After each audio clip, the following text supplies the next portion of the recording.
నూతన ఓసీఐ పోర్టల్ను ప్రారంభించిన అమిత్ షా. నూతన ఓసీఐ పోర్టల్ను ప్రారంభించింది ఎవరంటే అమిత్ షా.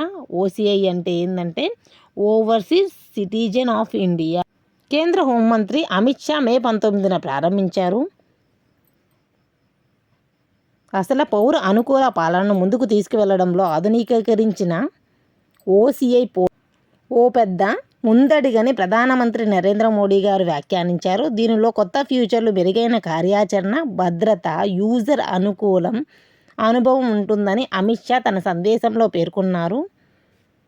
భద్రత, యూజరు, మెరుగైన కార్యాచరణ దీనిలో ఉన్నాయని, ఓసీఐ కార్డుదారులకు ప్రపంచ స్థాయి ఇమ్మిగ్రేషన్ సౌకర్యాన్ని అందించేందుకు భారత్ నిరంతరంగా కృషి చేస్తుందని అమిత్ షా తెలపడం జరిగింది. ఈ పోర్టల్ ద్వారా ఇమిగ్రేషన్ సౌకర్యాలను అందించడం జరుగుతుంది. భారత పర్యాటకులకు మన దేశంలో పర్యటనలో ఉన్నప్పుడు, వివిధ దేశాల వాళ్ళు మన దేశంలో పర్యటన చేస్తున్నప్పుడు లేదా బస చేస్తున్నప్పుడు వారికి ఎటువంటి ఇబ్బంది తలెత్తకుండా చూసుకోవాలని అమిత్ షా సూచించడం జరిగింది. Overseas citizenship